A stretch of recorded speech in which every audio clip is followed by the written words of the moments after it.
Bakunzi ba Judgment Turufu Victory ndabasuhuje. Ubuntu n'amahoro bituruka ku mwami bikomeze kubana namwe.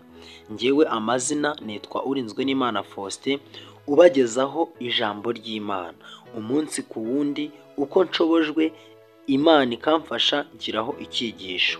Nyemerera mbere yuko dukomeza tubanze dusenga Imana. Data wa twese uri mu ijuru, uri Imana idukunda itwitaho. Uyu mwanya tuje imbere yawe kugira ngo ubuntu bwawe bukomeze kubana natwe.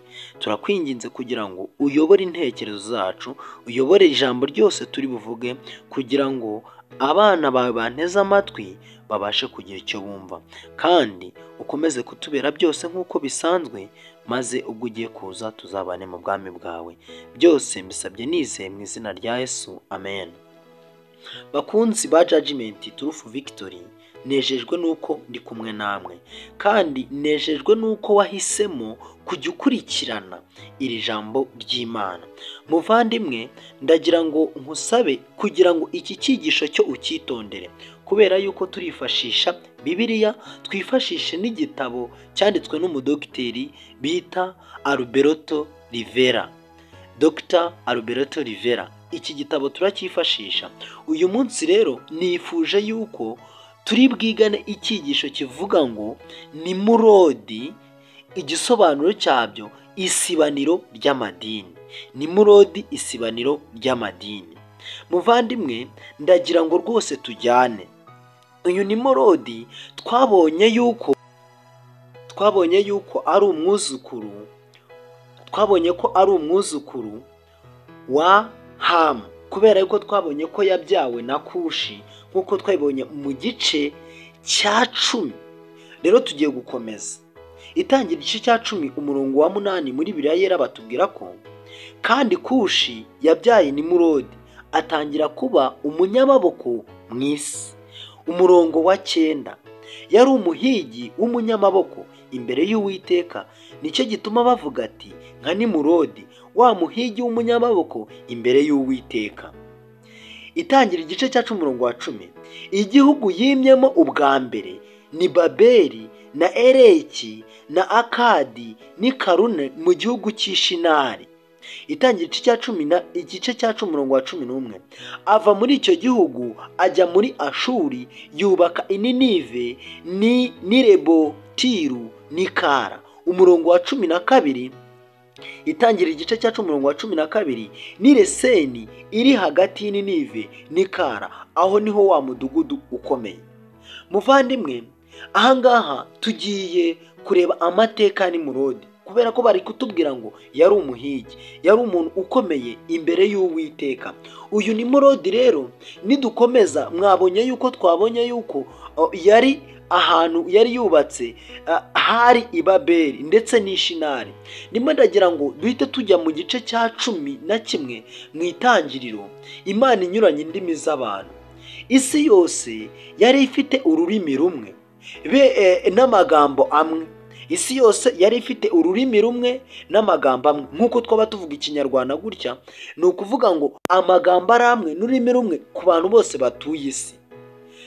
Bagenda berekeye iburasirazuba, babona ikibaya kiri mu gihugu cy'Ishinari. Muzirikane yuko ahangaha Ishinari turi kubona yuko uyu mugabo bita Nimurodi niho yimitse ubwami bwe.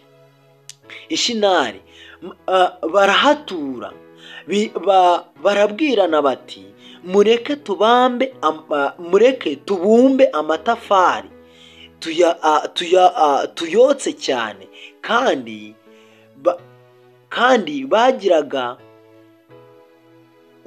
bagiraga amatafari mu cyimbo cy'amabuye, bakayafatanisha ibumba mu cyimbo cy'ibyondo. Baravuga bati mureke twiyubakire umudugudu n'inzu y'amatafari ndende izagere mu ijuru, kugira ngo twibonere izina rimenyekana, twe gutatanira gukwirakwira mu isi. Muvandimwe, urumva yuko Imana imaze kubwira Nowa, muribuka neza mu gice cya 9 twabonye yuko bagombaga kubyara bakororoka bagakwira mu isi. ariko uyu Nimurodi amaze kuyobora kariya gace muri buriya buce tubonye, yafashe umwanzuro w'uko bagiye kubaka, hanyuma bakubaka umunara. Rero muribuka neza yuko muri iki gice cya 10 niho hari umunara, igice cya 11 niho hari umunara w'Ibabeli, niho indimi zanyuraniye, nicyo burya bisobanuye.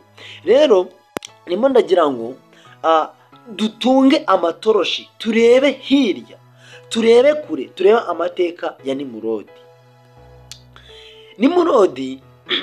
Nimurodi yashyingiranwe na nyina, barabana.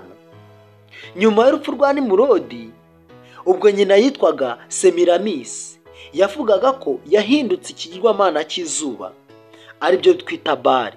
Bamwitaga amazina anyuranye nka Sol, Tamuzi ndetse n'andi.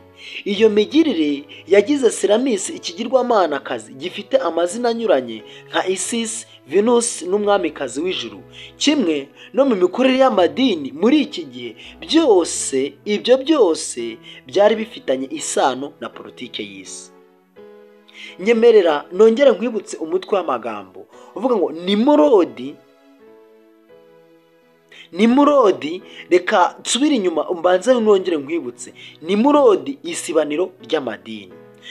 Murabona neza ahangaha maze gusoma, ndasomye ngo iyo migirire yagize Seramisi ikigirwamanakazi ifite amazina atandukanye ariyo Isis, Venus n'umwamikazi w'ijuru. Rero ngo kimwe n'iyo mikorere y'amadini yo muri icyo gihe, ibyo byose byari bifitanye isano na politiki. Bivuze ngo no muri iki gihe iriya migirire ya Seramisi nyina wa Nimurodi ari waje kubyarana, ari waje kubana na nyina, bifitanye isano muri iki gihe. Munyemerere tukomeze tugende, muraza kubyumva, kandi Imana irafasha ibitekerezo byanyu. Nimurodi yari umutware w'intambara, agakora ubumago, akaba n'umupfumu. Yagize uruhare mu guteza imbere kwiga iby'ahazaza h'abantu binyuze mu kureba mu nyenyeri. Yanashyizeho ubumago bw'abera n'abirabura, niwe witwaga Moliki. Ibitambo byatambirwaga Moliki byari bitangaje cyane. Nimo ndagira ngo mwibuke mu gihe Abanyakanani batambiraga ibigirwamana Moliki. Ahangaha bafataga umuntu bakamutamba. Rero muri icyo gihe abantu batambirwaga uriya mugabo bita Nimurodi. Rero Imana Umuremyi yashyizeho uburyo bwo gutamba inyamaswa nk'ikimenyetso cyerekana ububi bukabije bw'icyaha. Ku ruhande rwe, Seramisi yatangazaga ko ari ikigirwamanakazi, kandi yasabaga ko bamutambira ibitambo by'abana. Mu gituza cyabo bacagaho ikimenyetso cy'umusaraba, maze bakabakuramo umutima. Seramisi ubwe yari kibi ubwacyo. Umwe mu bahungu ba Nowa witwaga Shemu, umukurambere w'Imana wari uriho muri icyo gihe, yishe Nimurodi maze ashyira iherezo kuri iyo migenzo y'imbaraga z'umubi. Ahangaha muri kumva amaherezo ya Nimurodi.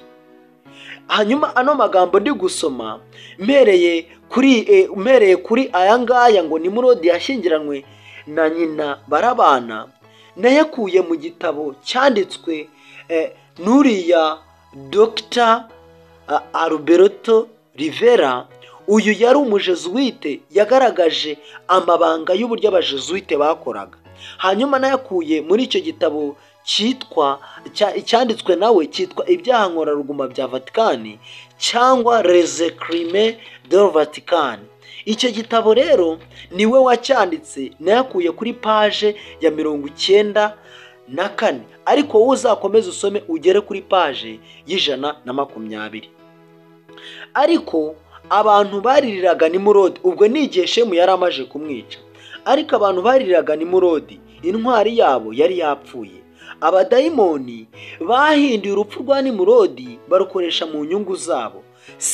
Semiramisi yatangaje ko Nimurodi abaye Imana, maze amwita Bali, imana y'izuba. Mu gihe we Seramisi yahisemo ukwezi nk'ikimenyetso, yasabye ko ukwezi bakuramya. Yaje gusama ariko akomeza kwemeza ko akiri isugi. Yabyaye umuhungu amwita Tamuzi, kandi yavugaga ko ari Nimurodi wari ugarutse amunyuzemo. Seramisi yavugaga ko umwuka wo mu ijuru wari wamwinjiyemo nk'umubyeyi. Ndimo ndagira ngo twongere tugarukeho gatoya.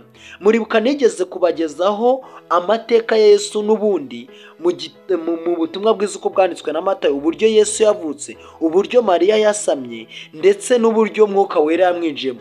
Birumvikana ko rero iyi myizerere yaje gukoreshwa, Tamuzi aza kubarwa nka Yesu. Seramisi yemezaga ko Tamuzi yari umukiza wabo nka Yesu. Mu gihe cyakurikiyeho, icyo gitekerezo cyakoreshejwe n'abadayimoni kugira ngo bayobye miliyoni nyinshi z'abantu. Ubwo birumvikana ko bakoresheje imbaraga nyinshi.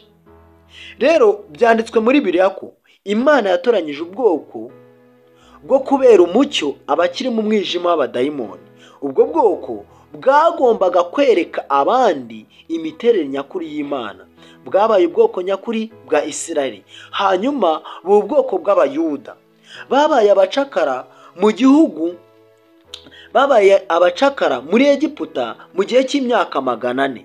Iyobokamana ry'icyo gihe ryari rishingiye ku kuramya izuba.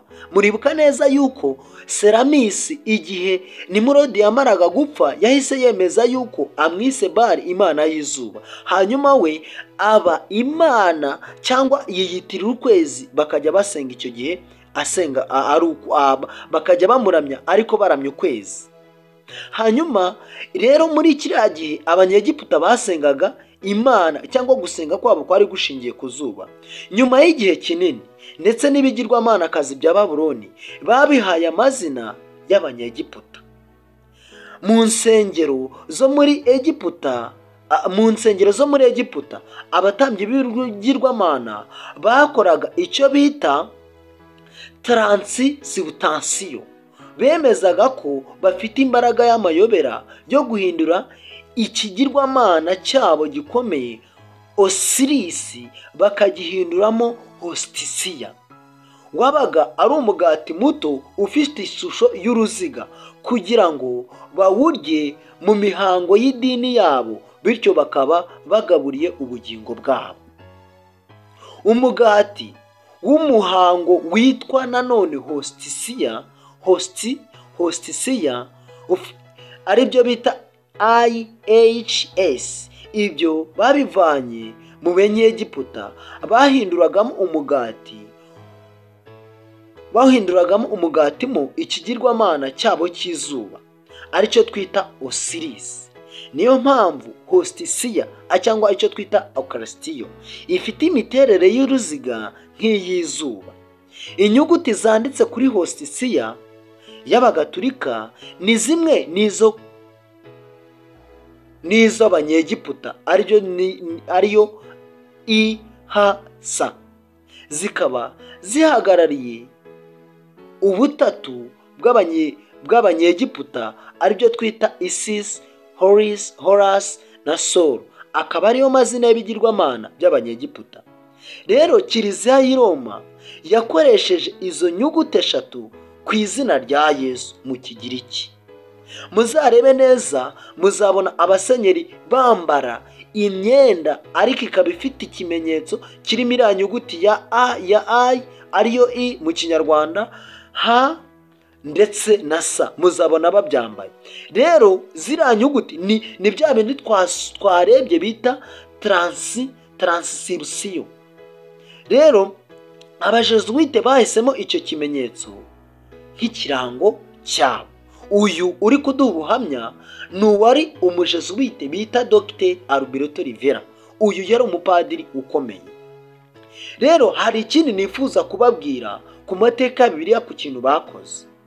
Rero Bibiliya tuzi ko ari ibyanditswe byera byahumetswe n'Imana, bigira umumaro wo kwigisha umuntu no kumuhugura kugira ngo umuntu w'Imana abashyitse afite ibimukwiriye byose. Ariko Bibiliya hari ukuntu bayihinduye. Reka nkusomere amagambo Roberto Rivera yanditse. Abadayimoni nibo batumye handikwa ibitabo byitwa Apokrifa. ibyo bitabo biri mu rwego rwa kabiri, bamaze banabishyira no muri Bibiliya. Muri ubwo buryo bashakaga gusenya cyangwa se nibura kugabanya agaciro ka Bibiliya. Ni ukuvuga ngo umugambi wo gushyiramo ibitabo bya apokirifa cyangwa ibitabo byo mu rwego rwa kabiri byari ukugira ngo basenye, gusenga cyangwa bagabanya agaciro ka Bibiliya. Mu nama ikomeye ya Kiliziya Gatolika yabereye i Trent, aho ni mu Bwongereza, mu mwaka w'1546, inyandiko zitwa apokirifa zaremejwe nk'izahumetswe n'Imana. Urugero naguha nk'icyo gitabo, hari igitabo cyitwa cy'Abanyamakabe. Kimwe muri ibyo bitabo byo mu rwego rwa kabiri niho havuye igitekerezo cya purigatori. Muri kumva abavandimwe? Reka nagerageje ubundi Bibiliya yo mwise Bibiliya yera, iyi ngiyi y'abaprotestanti, iyi Bibiliya ibamo ibitabo 66. Mu isezerano rikuru cyangwa mu isezerano rya kera harimo ibitabo 39, naho mu isezerano rishya hakabamo ibitabo 27. Iyo biteranyije biba ibitabo 66. Ariko kubera ko bongeyemo ibindi bitabo, hari Bibiliya ntagatifu yahise igira ibitabo 73. Ibyo bitabo byongewemo rero muri Bibiliya yera ni ibihe? Ni Tobi, Yudita, igitabo cya mbere cy'Abamakabe, igitabo cya kabiri cy'Abamakabe, Ubuhanga, Mwene Siraki ndetse na Baruki. Ibyo bitabo nibyo bita apokirifa. Ariko iyo urebye usanga ibyo bitabo hari izindi nyigisho bishyigikira binyuranyije n'iza Bibiliya. Niyo mpamvu nakubwiye ngo Nimurodi, uribuka yuko nakubwiye ngo Nimurodi yashakanye na nyina bita Seramisi. Hanyuma Nimurodi aza kuba ikigirwamana cy'izuba, hanyuma Seramisi aba ikigirwamana cy'ukwezi. Hanyuma uko ibintu byagiye bigenda bikora icyo twita transi, bigenda bihinduka, niko byagendaga bihindura amazina. Rero guhindura amazina bagombaga no guhindura Bibiliya.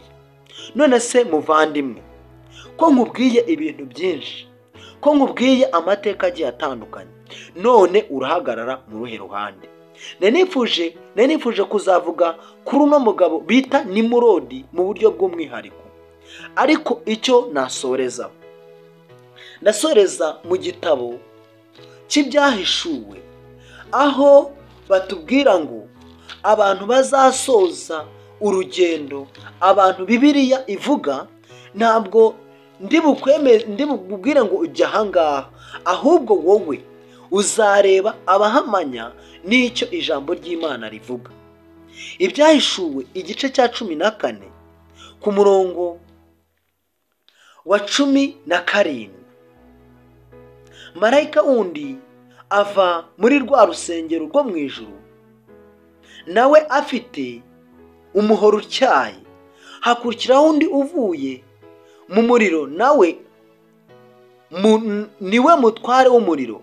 Arangurura ijwi abwira wa mumarayika wundi afite umuhoro utyaye ati, ahura umuhoro wawe utyaye, uce amaseri yo ku muzabibu w'isi, kuko inzabibu zawo zinetse. Nuko marayika yahura umuhoro we mu isi, aca imbuto z'umuzabibu w'isi, azijugunya mu muvure munini w'umujinya w'Imana.